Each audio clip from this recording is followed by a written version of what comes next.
Assalamualaikum warahmatullahi wabarakatuh.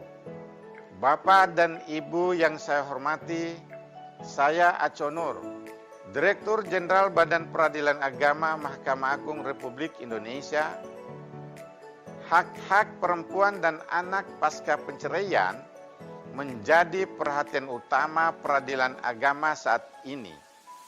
Untuk itu, kami persembahkan video informasi tentang bagaimana pemenuhan hak-hak perempuan dan anak pasca penceraian di peradilan agama dapat diwujudkan.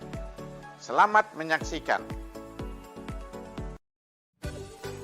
Diptun, Pengadilan Agama atau Mahkamah Syariah seluruh Indonesia geterimang perkara hana kurang dari 500,000 perkara. Lebih dari 400,000 perkara nak ke perkara cerai. Dan 70% perkara cerinyan dipertamang oleh pihak orang inang. Dari 70% perkara cerai yang dipertamangnya, hanya 2% keputusan cerai yang nak asoji hak-hak orang inang dan anak pasca cerai. Dan dari 2%-nya, hanya 0,26% yang pertamang perkara eksekusi.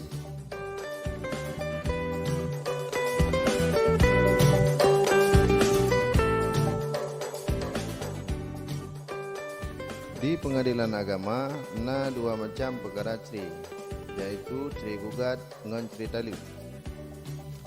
Cerai gugat nak gugat cerai yang bertamang oleh pihak perumoh. Sedangkan cerai tali nak permohonan cerai yang bertamang oleh pihak lakau. Nana depa awak drone? Na pada hak orang ngenana yang dituntut menya kejadian cerai. Buku dalam perkara cerai gugat maupun dalam perkara cerai tali. Pupu mentang hak-haknya pun nafkah iddah. Nafkah iddah nakah yang gejuk le mantan lako kepada mantan perumoh selama gejalani masa preh atau iddah. 2. Mut'ah. Mut'ah nakah kenangan dari mantan lako kepada mantan perumoh.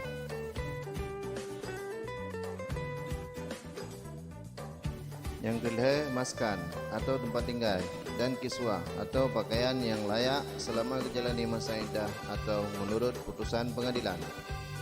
Yang keempat, jelami yang terhutang.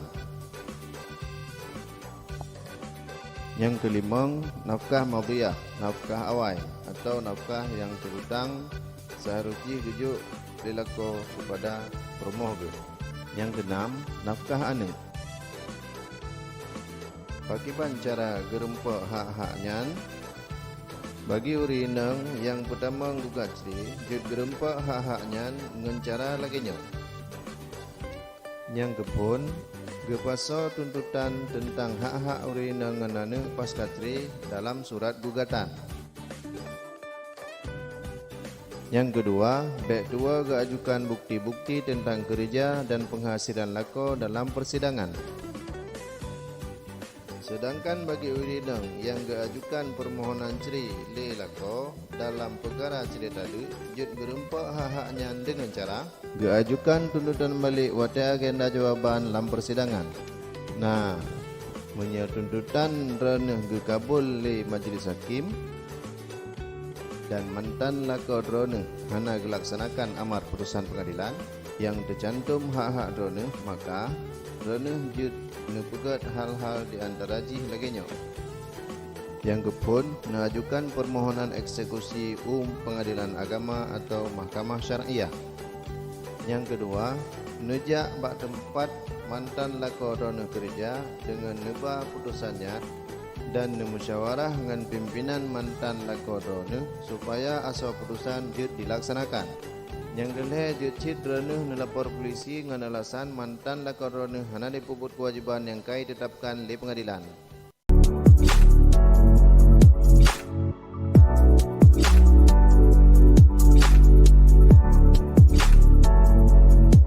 Anda dapat memperoleh informasi yang lebih lengkap tentang pemenuhan hak-hak perempuan dan anak pasca perceraian melalui 1.